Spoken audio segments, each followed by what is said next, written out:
the big conversation on Germany's energy crisis. Interview with Pieter de Pous, episode 72. Welcome to the My Energy 2050 podcast, where we speak to the people building a clean energy system by 2050. I'm your host, Michael Lebel. What went wrong with Germany? Europe's leader in renewable energy is now building LNG terminals to make up for lost Russian gas. Germany had no LNG terminals before Russia's war in Ukraine. Now it's making deals in the Middle East and building LNG terminals. This activity exposes how much Russian gas was used to make the miracle of the Energiewende, Germany's rollout of renewables in the energy transition, where it got rid of coal and nuclear, or almost, as we will discuss. In this conversation, as you'll hear with Pieter de Pous, he's the E3G Senior Policy Advisor on the Fossil Transition Team. We have a broad discussion on the background to Germany's energy transition and the switch away from Russian gas. We also delve into the world of EU politics and the Fit for 55 package. I've titled this episode as The Big Conversation on Germany's Energy Crisis for a reason. Pieter was kind enough to sit with me back in October of 2022, so it's been a few weeks, but this has weathered very well our conversation. And he shared his knowledge on how well Germany and the EU are dealing with high gas and electricity prices and the impact this has had on the energy transition.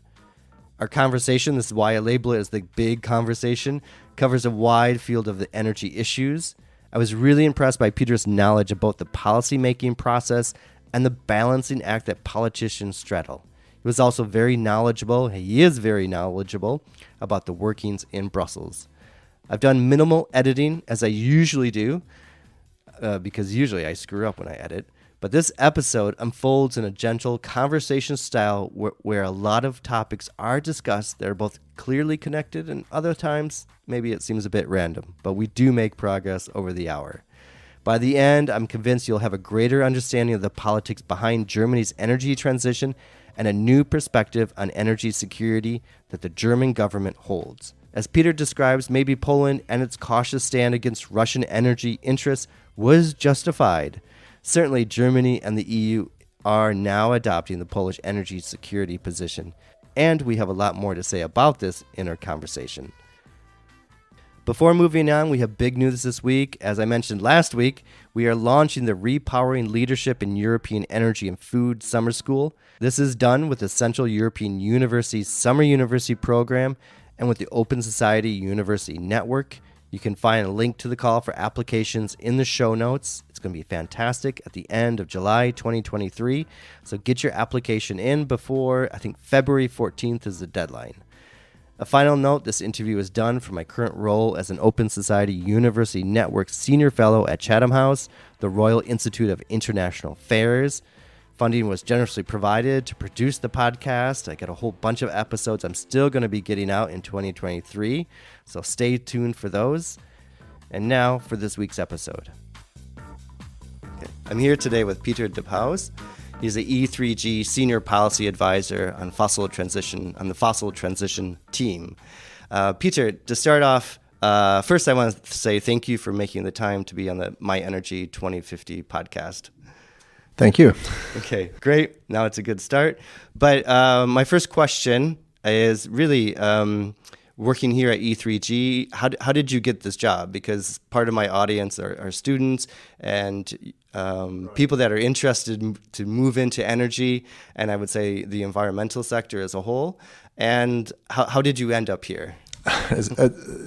That's a slightly potentially longer story, but I've I have a background in conservation science or policy, and I've started out working at an environment NGO in Brussels, and once you get into sort of the broader environmental agenda, then climate and energy is one of the biggest topics, fights that's going on, and yeah, that's how I got gradually into the topic of energy and climate. But it was through a background in fact forestry conservation, then policy, then broader green agendas.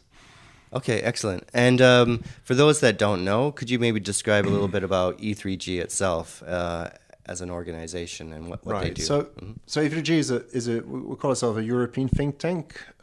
We're headquartered in the UK, but we really work in the whole of Europe. We got offices in Brussels, Berlin. We got an office in Washington as well, which, since the Democrats got back into power, has grown a lot, and they have a lot more to do than before. And then we have quite a number of associates around the world that we work closely with.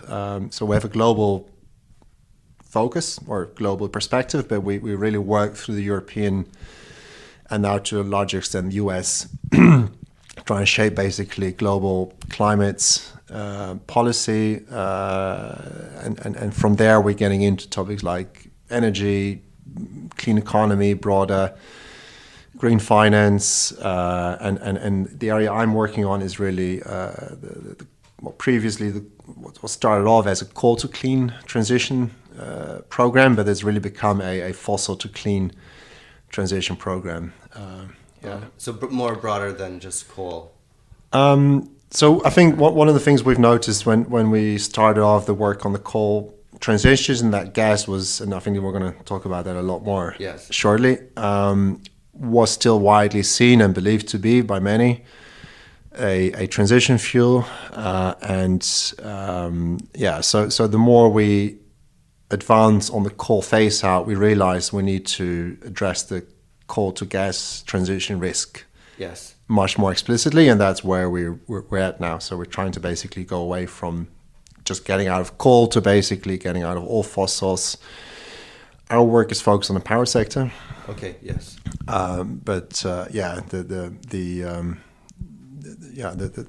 The approach we're taking is that once you want to decarbonize the power sector through electrification, that can help you electrify a lot more of the economy as well. Mm-hmm.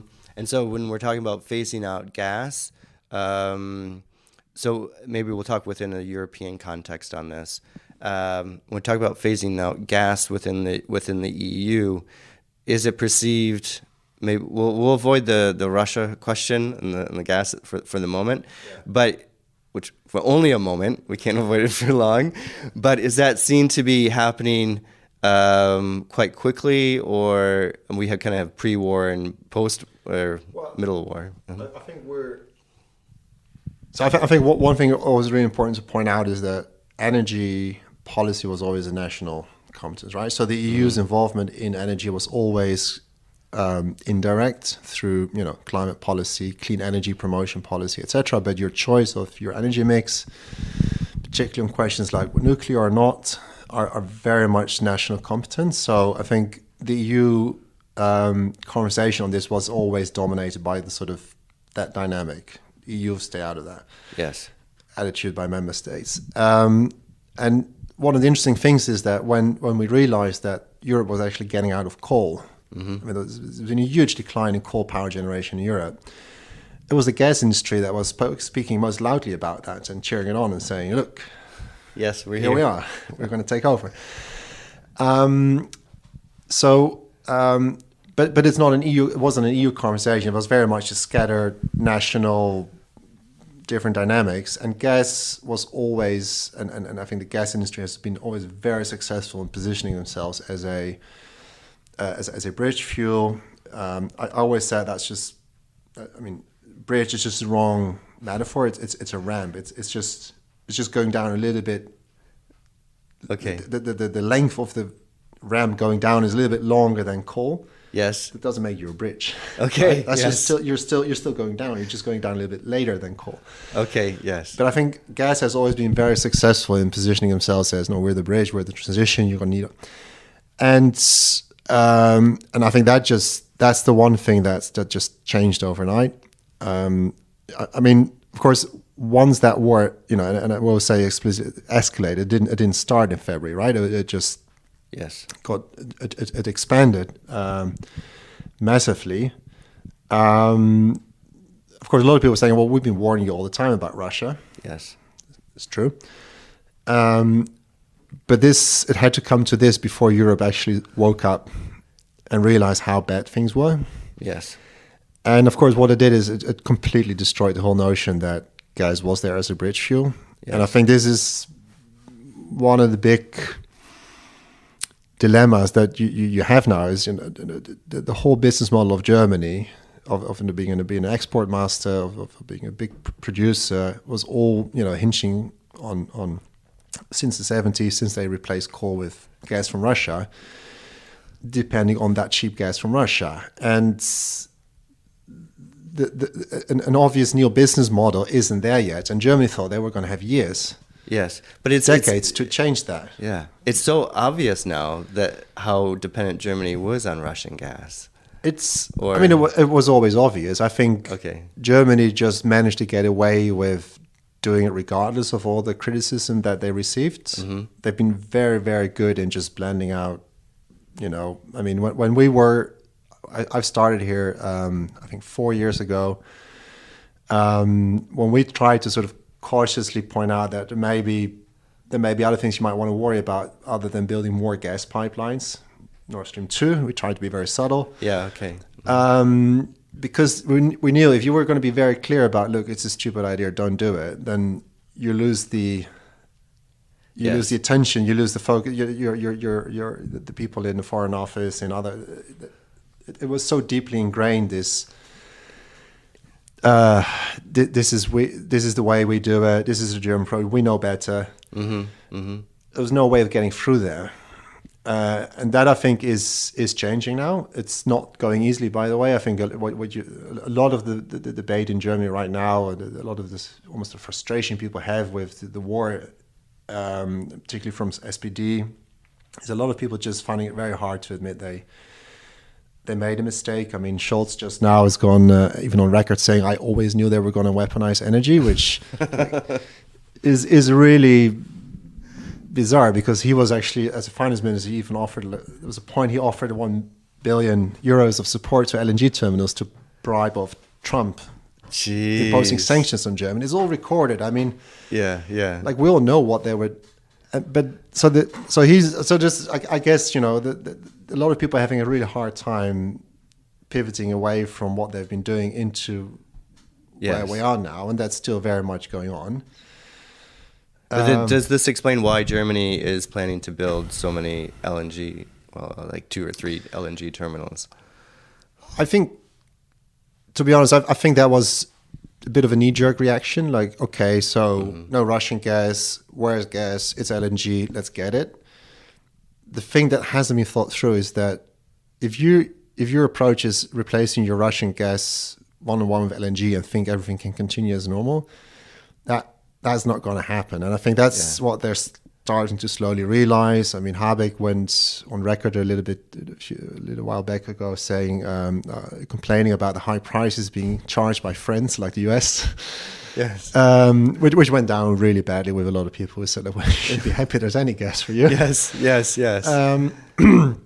But he seemed to think it was a good idea to make those comments. So I think that realization is sinking in a little bit too late, too slowly, but it seems to be sinking in that that's not a viable strategy. That's not a way for Germany's whole business model to have a future. It's not going to run on expensive LNG. You need something different.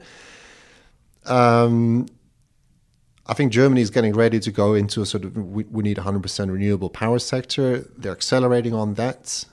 The question, how do you make sure that is actually enough for a completely decarbonized, fossil-free industrial power that they want to remain? That's being discussed, it's being thought about, but it's not at all clear yet, I think, how that will.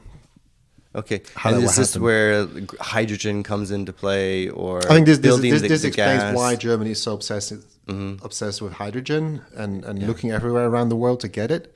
Yeah.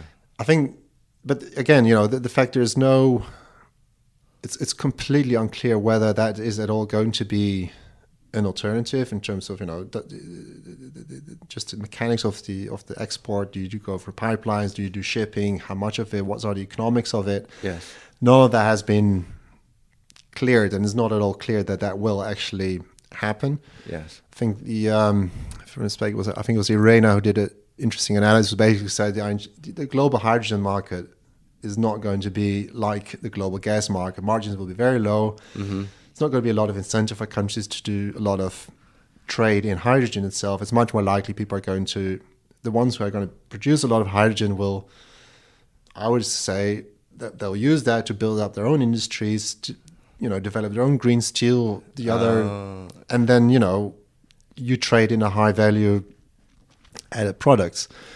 Some people seem to speculate that, you could transform hydrogen again into ammonia, and then that's something you could transport. But again, you lose a lot of energy in the process, meaning it's going to be quite expensive.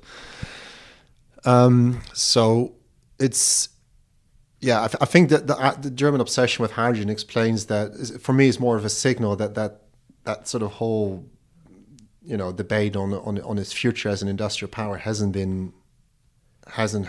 concluded at all yet. I think it's just starting. And like I said at the beginning, they thought they were going to have 10, 15 years to figure it out, and now they need to figure it out in like months, a few years. I mean, the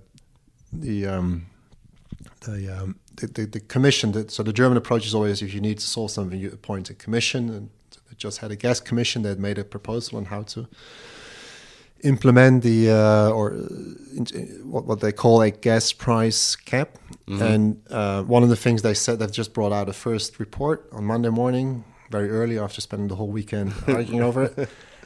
One of the things they said when they presented the report is we had to make an assumption about what is a new normal gas price we need to factor in into the future. And they said that was a really hard question. So it was a really important part of their deliberation. And then they...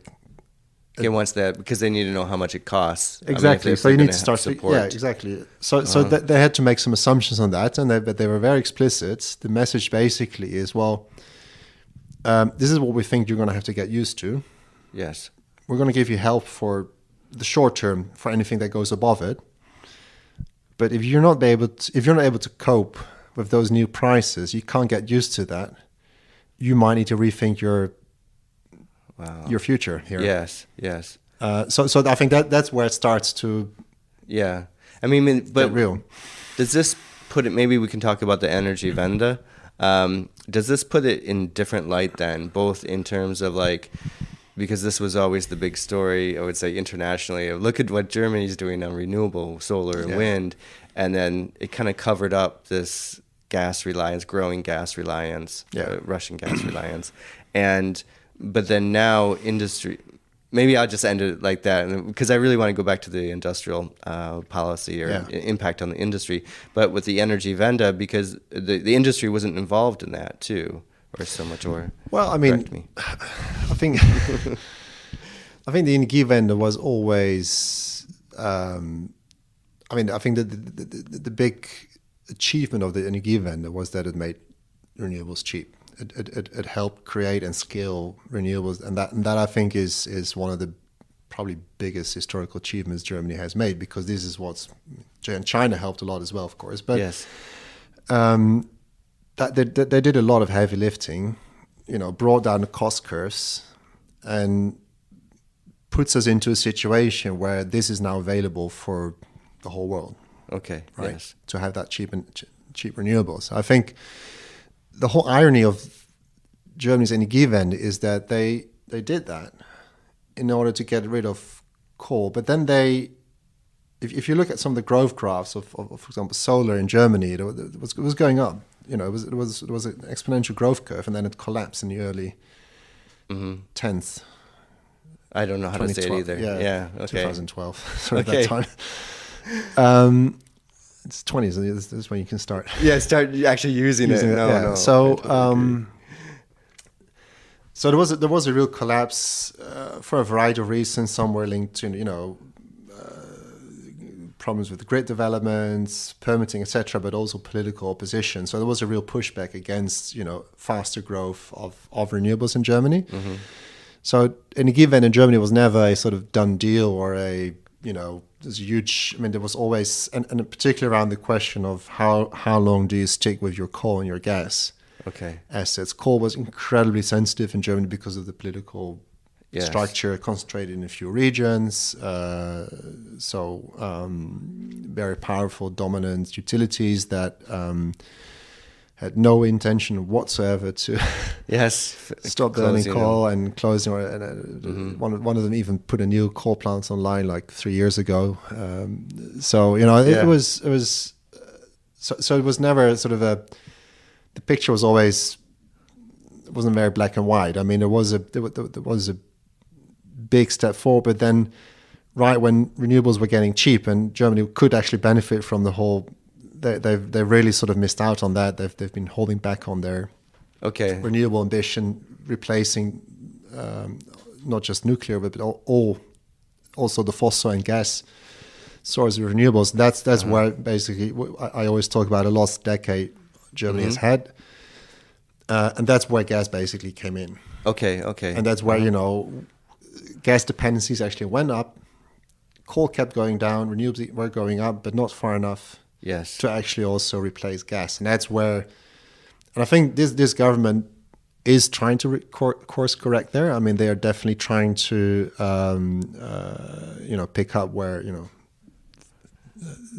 things started dropping off 10 years ago. Yeah. It's a very steep growth path they need to get the country on. And a lot of the issues that I mentioned before, of course, are still there in terms of like permitting and just securing the whole supply chain. Other things to be said about that, maybe we can come back to later. But so that's a huge task the government has at its hands, and they were going to go for that. They were going to do that anyway. That was sort of the big plan of the Greens. And I think what the war has done basically is it's accelerating that. I think Germany has said, well, we're going to respond to this by, in Easter. At Easter, they brought out a package that said we're going to aim for 100% renewables or near 100% renewable energy system, power system, Yes. Power system by 2035. The final law that transposes that is not explicitly any longer saying 100% renewables by 2035, but it does include all the elements that will deliver it. So Germany is going to go on that track. It is responding to that. Mm-hmm. So I think to some extent you can say yes, the Energiewende is back, but they lost 10 years. Yeah, and we're paying the price for that now in terms of the energy crisis we have and of course the whole nuclear debate right now, which is yes, it's just 3 plants and it's not a good look, to be honest, for the Greens. Okay, that they're arguing to still shut down the nuclear, or how much they want to shut down the nuclear and are willing to actually accept. Then I think in Lower Saxony they're even now arguing we're going to have a few oil ships. Oh, okay. Bringing oil to replace the nuclear. So I mean, it's like burning the oil. Yes.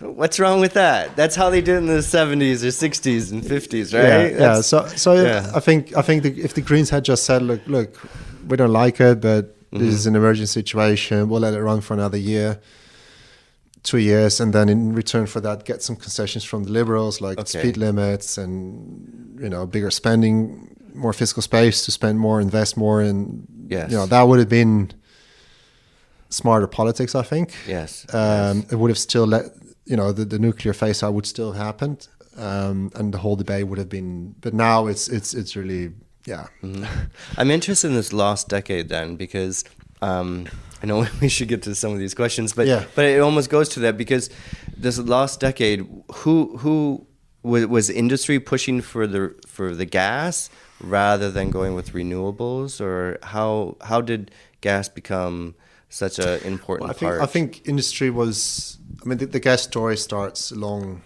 time before that. That was part of the whole Ostpolitik. Yes.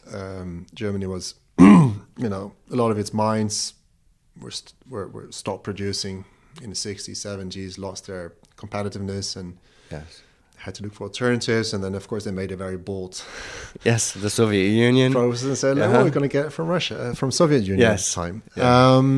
And of course, it worked for a number of decades. And of course, that's then that becomes a really big deal for particularly the Social Democratic Party that at the time pushed for that against a lot of opposition from other countries. And And yeah, I mean, you had like almost direct pipelines going from the field into the factory where they were using it, like in the case of BASF in the Rhine area. So I mean, that just worked really well for them, allowed them to produce all sorts of stuff, create a trade surplus and sell that into the rest of the world, rest of Europe. So that was already there. That whole dependency on gas. I think so I always say the best way is to compare it with the frog in the pan. That when you turn up the temperature slowly, a little bit, then you don't really respond. So when they invaded Chechnya, okay, that's horrible, but far away, and but then Georgia happened, Syria happened, the Crimea happened. Like there were all these sort of hints. Hints that Russia's not going in the right way. You might want to rethink these things, but it just totally did not. Those hints were just always sort of explained away as well.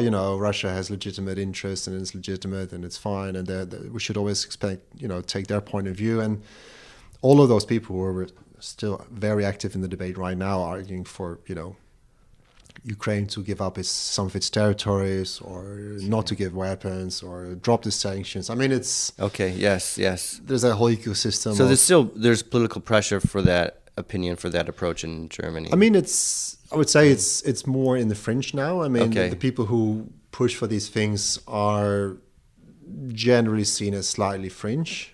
But the way the media system works, that fringe voices do get a lot of oxygen and attention, and those views do get shared by particularly SPD in the coalition, and that's what's I think also one of the reasons that Germany has been acting very hesitantly, and my sense is, and my suspicion has been that it's also linked to a assumption that at some point Germany may go back to getting Russian gas. I think that did. I suspect that has been. I think they're away from that now. I think they've understood that's not going to happen. But I think definitely in the first months that was. Yes. Yeah. This is just maybe temporary and not complete. Yeah. So to just come back to your question on the last decade, I think the gas option was always there. It was, well established, an easy. Yeah, it's green. It's an easy option. They were very good in selling themselves. We're not as dirty as coal, and renewables. Yeah, it's all complicated. There's a lot of planning issues. A lot of you get all the local resistance. You need to work on the grid. There are all sorts of convenient reasons to say, well, we're going to take it easy there. There were also measures put in place that things were there was a cap on the auctioning of solar capacities for a long time, that people say forever trying to get rid of. There were actual measures put in place, like these sort of planning rules that don't allow wind power to be built close to settlements, and then settlements sometimes defined as like 5 houses. Eliminates most of the country. So there were all sorts of things that made it easy to hold back on the renewables, and made it politically easy to, go with the Kool-Aid of gas as transition fuel. The big fight in the sort of climate movement and energy scene was on coal, for good reasons. I mean, Germany has a lot of lignite. And still. So that was the, and I think the compromise again was a very slow, expensive phasing out of coal right up until 2038 was the initial plan. And they're still trying to, this government has said they're going to move that forward to 2030, but they're still in the process of negotiating that with utilities and regions. It's not completely done deal yet, although it's, I think with all the, actual developments going to happen in the marketplace, renewables, it's what's going to happen, but the actual, formal agreement with the regions that they should start planning for getting out of coal by 2030 hasn't been. And start building the infrastructure for the replacement. Exactly. So that is still ongoing. And of course, if you have a very slow coal phase out, then you have Yes. a very long But off ramp for gas. In the meantime, in relation, it's cheaper. I don't want to like label coal as cheap because there's still the ETS price, but it's secure and stable at the moment. I think that's. I mean, cheap. It's not. I mean, it's well, the hard coal is expensive because it's traded globally, and again, markets are as tight as LNG. Mm-hmm. I think the problem there is more that the mixed signals Germany is given to the rest of the world, right? So some of that hard coal was still coming from Russia. It's no longer since the summer. All German mines are closed, so now they're basically going to Colombia or South Africa and other countries and saying actually we do need a bit more of your coal. Uh-huh. At the same time, we're trying to help you all get out of coal, just like we're doing. So of course that is. So there's no mines operating in Germany. Hard coal mines are hard coal, hard coal. So all the mines still operating are lignite. And those are the ones that, of course, are saying, we're still. It's local. Those arguments are being made. Okay. Most of them. The problem is most of them don't actually meet, environmental standards. There's a huge water issue. I mean, the holes they've dug up right now are basically impossible to fill with. There's just no water in this area. Okay, yeah. So they have, they're none of those issues have changed or gone away. So I think that the bigger problem with that region, particularly in Eastern Germany, is that they just particularly local politicians have dug themselves so deep into a hole of saying, look, if we close down coal, this is the end of the region. Yes. It's a disaster. We shall never do it. Yes. We only ever do it because we're being forced to by those people in Berlin, the Greens, and if you force us to do it any faster, then, the far right will win because, they just, they don't care anyway about reality. So they'll just go and promise ridiculous things. And some people will go for that. So it's really hard for the politicians in the region to pivot then away from it's a disaster to actually, life's going to be fine without coal and it would be lots better. Of opportunity. But maybe this takes us to the EU policy realm basically then, right. and now in the Fit for 55 or the Repower EU, it's all there's I just had it, the Climate Transition Fund. That's not right. Just Transition Fund. Just Transition Fund. Yeah. And some of that money, a lot of the money, will go to regions like that are transitioning away from, say, lignite. Yeah. And how do you see this impacting? Especially, this is a great example, is Eastern Germany. And so what's this relationship? Well, with Eastern Germany is not so strong because it's mostly funded by German funds. Okay. So the Just Transition Fund is really almost a European-wide solidarity mechanism for some of the countries that don't have the means to, pay for those kind of things like Germany did. Okay. It doesn't necessarily need to be as expensive as Germany. I think Germany made it expensive simply by way of, how they organized the negotiations. So it wasn't just a compensation for phasing out coal. It was also a part of the broader solidarity that richer regions provide to poorer regions, so the Just Transition Fund is really for a lot of the coal regions in Central and Eastern European countries. Okay, and that's where it actually you do see it making a difference. Like one of the coal regions in Poland, Eastern Polska. Yes. Very early on came out and said, we're going to be out by 2030 with a whole plan here. We're going to turn ourselves into an energy valley and big ambitious plans, and so the money was there. Another region around the Turo mine in, I think that's still Silesia, sort of took the opposite approach and said, over our dead body, we're just going to sue everyone and fight everyone to expand this mine. And yes. And then the commission said, well, then no Just Transition funding for you guys. Yes. So I think that is helping those regions at least want to do something to actually progress, and then those who sort of stay stuck in denial, they'll, run into the wall that, it's going to emerge at some point. So the Just Transition Fund has been helping. The other thing that's been helping is the recovery funding, actually. So what you see in countries like Romania, Bulgaria is that, Bulgaria is still an ongoing discussion, but Romania, recovery funding has been basically the way in which Romania has said, we're getting out of coal by 2030, and we're going to use the recovery fund to invest in the coal regions, into alternatives, etc. Yes. So it's more to benefit the eastern member states then. Yeah. For this. And then, but are there, because actually this comes up a few times with people that I know that are looking at projects, are there some good examples? Is Germany, people, I get requests for this.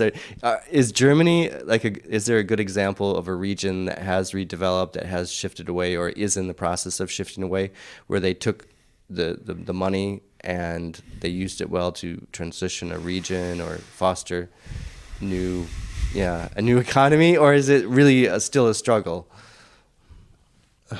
So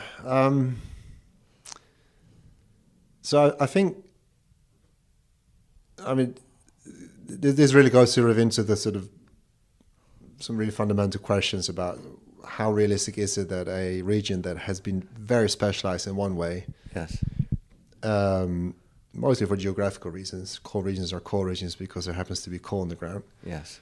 So people move there and build all sorts of structures. Then on top of that, you take away the coal, why would there still be a reason for that region to be the place to do everything you did because there was the coal? Yes. And I think there is a bit of a high bar being put there for coal regions. Like, if you look at transitions in the past, every region that sort of came to blossom, flower on, a particular industry linked to a certain technology, linked to certain advantages certain regions had, at some point went into decline, and then they just declined and things moved on and people move on, and yes, the place that used to be rich is less rich. So I think I think the whole notion that in the case of coal regions, which we're trying to close because otherwise the whole planet's going to fry. Yes. We go with sort of, we can only do this when everyone here has the exact same job in the same field, in the same place, and is happy about it. And until every single one of the coal miners has that, we're not going to close anything. It's a ridiculously high bar that I think has been put up there on purpose by some of the unions who've been using that to try and just delay things. So I think when you talk about what's a good example, I think you first of all need to start about, what is a realistic option for a region. And even Western Germany, where the hard coal mining already went into massive decline decades ago, and the last one's closed a few years ago. Some regions some parts of that are doing okay, some are less okay, and that's a very centrally located, highly populated, lots of infrastructure, relatively wealthy region of Germany. Yes, and not all of those bits are still doing fantastic as well. Mm-hmm. So, is that a good example? Well, I don't know, but I mean, at least it tells you about what's a plausible scenario. Yes. And I think you also need to be a bit more realistic in terms of what you tell people. It's like, if jobs, here in the East now, Tesla has opened a new factory. It needs about 10, 20, up to 20,000 people maybe to work there. Wow. But it's a 2-hour drive from where the people live who work in the coal mines, and may not necessarily be the exact skill profile that they're looking for in a Tesla factory as what you need in a coal mine. Yes. Is that okay? Expect people to start, commuting for 2 hours or move there, or, industrial, these kind of landscapes change. Yes. They always will. And I think, East has a huge potential. I mean, what you do see happening is that Eastern Germany is starting to become almost like a new center of electromobility. So it's not just Tesla. There's a lot of battery producers, car producers. Volkswagen is building its electric cars in the East. There's a link to ICT, because with electric cars, the software is much more important in a way than the hardware. Yes.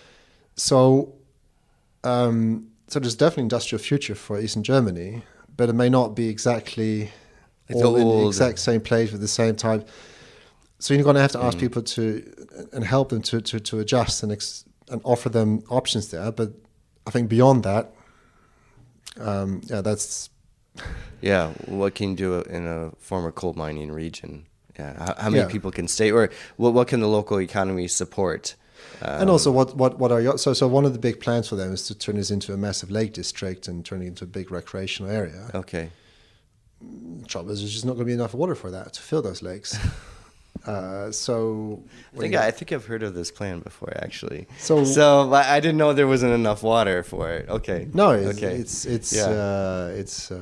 so if you don't have enough water, then you're going to create a swamp, which is maybe fine for fine for nature, but that may not be what the region has in mind. Right. Okay. All right. Well, okay, but let's shift a little bit. Sure. I'm just wondering. More on the EU policy side of things. Let's go to gas, but then let's transition away from gas. Is what I'm trying to say. Is because the EU was considering gas as we'll just say as a greener fuel, as you know, it's a viable transition fuel.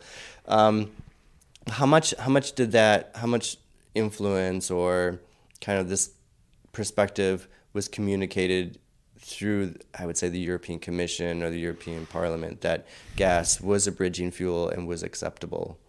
And that's my question. I mean, like I said, so energy policy is very much shared competence or more national. So it was always indirect. But I think one of the ways that came out most clearly was in the infrastructure planning. Mm-hmm. So the EU has this bunch of regulations that regulate not just energy, but also road, railway, telecom infrastructure. So the energy infrastructure, it's called TEN-E, Trans-European Networks of...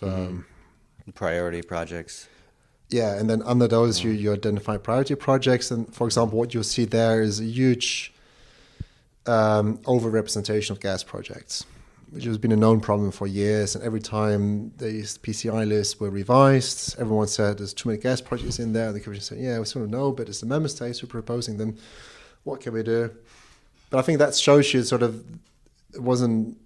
I mean, the problem was both in Brussels and at the national level. So member states just sent their wish lists. Oh, I see. Full of gas projects. Commission systematically overestimates projections of gas consumption. That is a very big mistake the Commission did. Mm-hmm. The other big mistake that we have is that the TEN-E regulation effectively mandates the gas network operators to provide those estimates of gas consumption. So you're basically asking Turkey, when should we have Christmas dinner? They keep saying, well, the year after. yes, okay, because gas. But so we've been pointing out this for years as E3G. Like, your gas estimates assume we're not actually going to achieve any of our climate targets. Yes, yeah, especially we keep building the infrastructure for it. Yeah. So one of the things we've been pushing in the revision, the reform of the TEN-E regulation that's going on right now is to say, well, you need to. Don't put those people in charge of making those estimates, right? That's where it goes wrong. That's where we... So those are the things where you basically see this notion of, yes, gas is transition fuel sort of having material impact.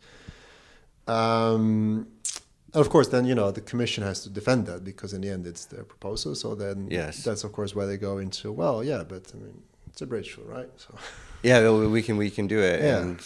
But there's probably pressure, there's a realization on the part of member states that they want it.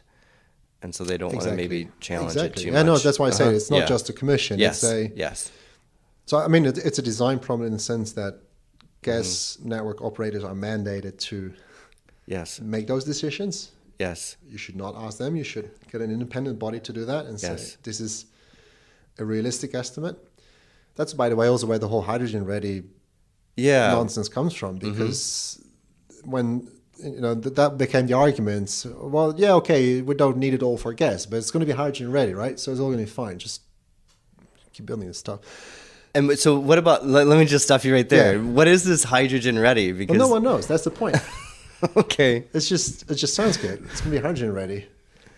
No one knows whether we're going to use hydrogen in that, like, the whole notion that we don't even know where that hydrogen is going to be produced and where it's going to be used and what's the infrastructure to get it from where A to B. It's all completely not there yet. So I think in here in Germany, Agora, Energiewende has said, let's take a pragmatic approach. They said, we're probably going to have clusters, so you're going to have production on the not too far away from where that stuff is being produced. So let's develop hydrogen clusters then, and then local infrastructure that organizes that. Yeah. And then they did a mapping exercise a few years ago. Said, if you're going to put money into hydrogen infrastructure, at least do it like that instead of just spreading it all. Which I think it's a pragmatic approach. But apart from that, there's just no. So it's complete. I think Patrick Reichen, here, German State Secretary, I think at some point he also said in public, look, I have no idea what that means. Okay. Hydrogen ready. Knows. Okay. Yeah. So I think that's. So it reminds me, I bought this washing machine, and it has this near field communication, with your phone. It can talk to your phone. And I have an app. I don't have a machine like that. Okay, I do. It's not like I paid extra because I can control the washing machine with an app on my phone. But it's almost like this gimmick to buy it. Oh, you can control it on your phone, your washing machine, and having a gas system. Okay, maybe it's not quite the same thing, but it's hydrogen ready. It sounds good. Or gas is a bridging fuel. Yeah, and it's a good political industry statement that the infrastructure we're building, gas, for example, will be hydrogen ready, or LNG terminals will be hydrogen ready. Yeah. But is that future coming is what nobody knows. So I think that's where you see those kind of, overlaps. And then maybe we can talk about Fit for 55 and maybe the transition to Repower EU. And these are all kind of big, abstract. So let's see how we go about this. But I mean, it's not so abstract, right? I mean, so Fit for 55 is just a horrible name that the Commission's almost obliged. I mean, I don't know why, but it sounds like a fitness program, right? Yes. If I could ever get them. Anyway, it's Fit for 55. That's just a label, right? Yeah. What's under the label is basically a whole bunch of EU clean energy laws and regulations that were already mostly on the books, and we're just going through revision, and a few things were added or improved, but it's effectively a different way of labeling an ongoing revision process of ongoing EU legislation. That's it. Okay. And all of that, most of that was on the books already, right? We already have renewables directives, efficiency, energy performance of buildings, eco-design, LULUCF, etc. It's all there. Yes. It's just being revised now, and the Commission said we'll call it Fit for 55. That's the target. It's part of this whole new agenda, European Green Deal. It was the first time ever the Commission put made climate and the green agenda its top priority. Okay. It's never happened before. The Commission has always gone with a simple, jobs and growth agenda, which sort of keeps everyone happy because employers like it because,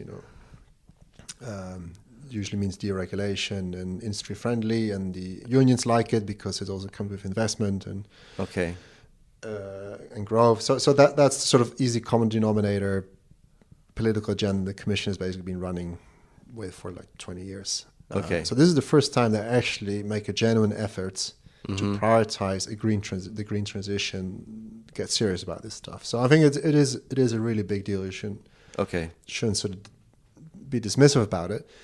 So the Fit for 55 was just what they thought they were going to be able to get agreement on with the member states at that point. So I thought 55% reductions in greenhouse gas emissions.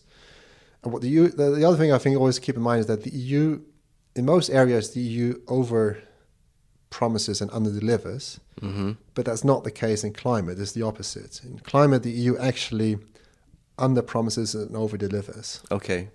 So I think, and that's where then the sectoral legislation comes in. So we have a climate law that sets a 55% target, but then we have sectoral legislation that also all gets decided through co-decision, and that's where Parliament has more influence. Yes. That's where ambition comes back in. Yes. Climate ambition is set unanimously by the heads of state, which means it's always very low and very difficult to get, but then you, through the co-decision process, are usually able to go higher. Oh, okay. And that's sort of the way the EU has been rolling for a while. What then happened is that the war came in, and all the assumptions that were made going into Fit for 55, including about how long we're going to stick with gas and all these things, were shaken up. And the Commission basically said, right, we need to do this faster. Mm-hmm. So the Commission effectively amended its own proposal it had to just put out. Yes. And this is where things get really complicated. I don't even understand how this is working. But basically, it looks like we're going to have two parallel processes whereby the Commission is negotiating with Parliament and Member States separately on the original Fit for 55 proposals for a revised efficiency and renewables directive. Okay. And then again on those very same proposals for the same group of people on the basis of the Repower EU proposals. Okay. And then at some point that needs to be brought together into new laws that then will be in the book. So Okay. the new adopted revised renewables and efficiency directives, and they will set the ambition for 2030. Okay. So just so I'm clear then, I mean, so they're going, what you said was they're going to negotiate still on the Fit for 55 packages. Yeah. In different areas like transport, energy efficiency. Yeah. But at the same time, there's parallel negotiations on the more ambitious targets for Yeah. Repower EU. Yeah. Mm-hmm. But they will become the... It will replace the Fit for 55. Yeah. Okay. And with these new targets, maybe we can go like energy efficiency. I don't know how much. Yeah. Let's test your knowledge on this. So on energy, yeah, because I know a lot of these areas are very specialized. Yeah. So it's a specialized knowledge of how much work has been done on energy efficiency, and certainly that's a member state competency, just like the other areas, but it's very specific. So, but I guess my question on this area is for the energy efficiency, what is the plan, and how does that look to you? So on efficiency, there's this directive, the Energy Efficiency Directive, and that for the first time would set a binding target EU-wide, and then member states all need to make a contribution to achieving that. And then the EU needs to make sure that adds up to the overall binding target. This is a big deal. I think, again, one of the things to keep in mind is that, and I used to work on this back in Brussels, is that the Commission for a very long time tried to push for the one target, one instrument approach. So one climate target, one instrument, ETS. Mm-hmm. We scrap everything. Yes. No renewables, no efficiency policy, none of that. Okay. No eco-design, no eco-label, energy label, just green crap, get rid of it. Just one. So we were, at the time I was working at NGO, we were really trying to basically fight our way back in on the efficiency directive, have it there, have it as a target. So first of all, we managed to get that, but only as a non-binding target. Now we're having it as a binding target. Okay. So it's sort of slowly being strengthened. That's just my point. Mm-hmm. I think the level of ambition is okay-ish. I think that the trouble with a lot of these policies is that the modeling the Commission uses to decide what is a cost-effective optimal target is very much flawed. It makes some very strange assumptions about the cost of borrowing, Yes. interest rates that then doesn't work in favor of ambition. Okay. I had a former colleague who's now working at Rockwool who always said, like, the Commission assumes it's as risky to invest in efficiency as it is to invest in wartime Iraq. So they're assuming like a 70% interest rate. Okay. Cover the. So there's some big flaws behind the way the Commission develops these proposals. So ambition, and I think even the ambition they're currently considering, like 13%, which is confusing because it's calculated in a different way. The previous efficiency targets were in the range of 39%, 40%, primary versus end use. Okay. This 13% is a different way of calculating it, and it's making a bit confusing. But basically, it brings you a bit in the higher end of the sort of, I think it's sort of it's the equivalent of 40, somewhere in the early 40s efficiency calculated the old way. Which is not bad, but still the assumption it makes about energy prices in the next 10 years are incredibly Yes. optimistic. Yes. we're likely to have much higher energy prices, which would actually also then mean that it's much more cost effective to be much more ambitious on the energy saving side. So there's probably a lot more room for more action on that. Yes. But my sense is that we're probably going to get, the targets that are on the table now, and then, as the situation develops, then that we might need to get back to that. Yeah, but now, okay, I'm just gonna keep it back basically. But now energy efficiency completely pays for itself, right? I mean, now you can go really ambitious with these high prices, and knowing that gas is not coming back to Europe, or cheaper, or let's say lower price Russian gas is not coming back to Europe. And even in those countries like in Hungary, which continues to rely and want to rely on Russian gas, the security risk is so high that to build and to maintain their energy system based on Russian gas is foolish then. Yeah. And so the case can completely be made. I just express my opinion, be made. Yeah. The energy efficiency. I'm just to be clear. I'm describing the. Yeah, I know. The debate. I'm not sure. I completely agree with you. Yeah, but they can really go for an ambitious target and make it happen then. Yeah, that's basically the argument we're putting forward. But so what I was describing is what we're countering when we're making that argument, which is but it's all, and to be honest, I also think that a lot of people haven't really accepted that point about energy prices are going to remain high for, basically until we go complete renewables. Yes. Because it's fossils that are setting the price, and as long as we've got fossils in the system, that is setting both the power price and the. So let me ask you some more questions, and then we'll start trying to finish a little bit. But maybe we live in a different world. Do people see that we live in a different world now, where it's no longer there's a lot of supply out there, there's limited supply, or people are playing with the price of the supply, like OPEC Plus with the price of oil, right? For me, it seems like we're in a different world, and you can't rely on the price of fossil fuels being low anymore. That you have to take the high price scenario. No, I think that's the key question. I think rationally, a lot of people are there, but I don't think it's really been internalized or really thought through what that actually means. Mm-hmm.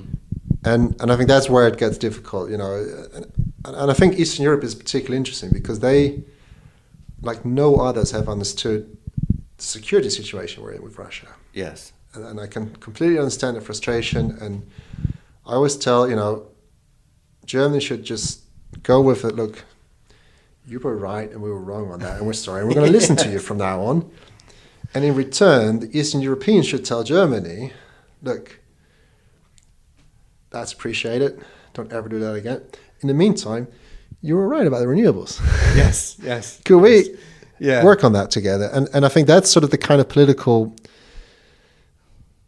rearrangement we need now between Western and Eastern Europe, is that we need to become much more Eastern European on issues of security and Russia policy. Yes. And we need to become more Western European or German on the issue of energy policy in the ideal sense of the world, the rolling out of the renewables and seeing it as freedom energy, as even some people in Poland at some point said. And I think that's where it's very interesting to see how this debate is going to unfold now in Poland. So how much is that now being internalized? Like, well, actually, renewables are our way out of this dilemma with, it can also help us, bring Germany on board on the security question. Yes. If the faster we'll get out of fossil dependencies, the easier it will for all of us be to, have a much more realistic approach. Yes. To, in this case, right now, Russia, but we might need for other countries as well. Yes. So I think that's that's I think where it's going to be really interesting now for the.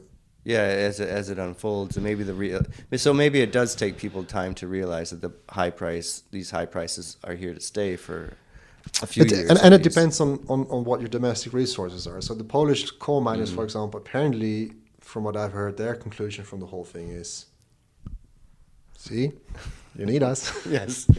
It was stupid to agree to close the mines even in the late 2040s. That's right. Yeah, that's right. It's still too soon.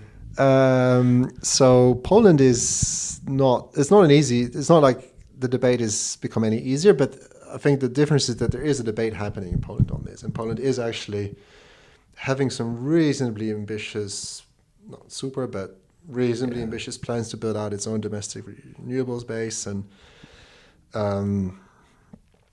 my sense of, I would say about, I think Poland is just going to do exactly what Germany has done, but they're just a bit more, in terms of their power mix. Okay, they are where Germany is, maybe 10 years ago, and they're going to just quietly transition, and then at some point they'll probably sort of make it official. Yes. When it's completely convenient, and until then they'll probably be the contrarian. Yes. They've been so far.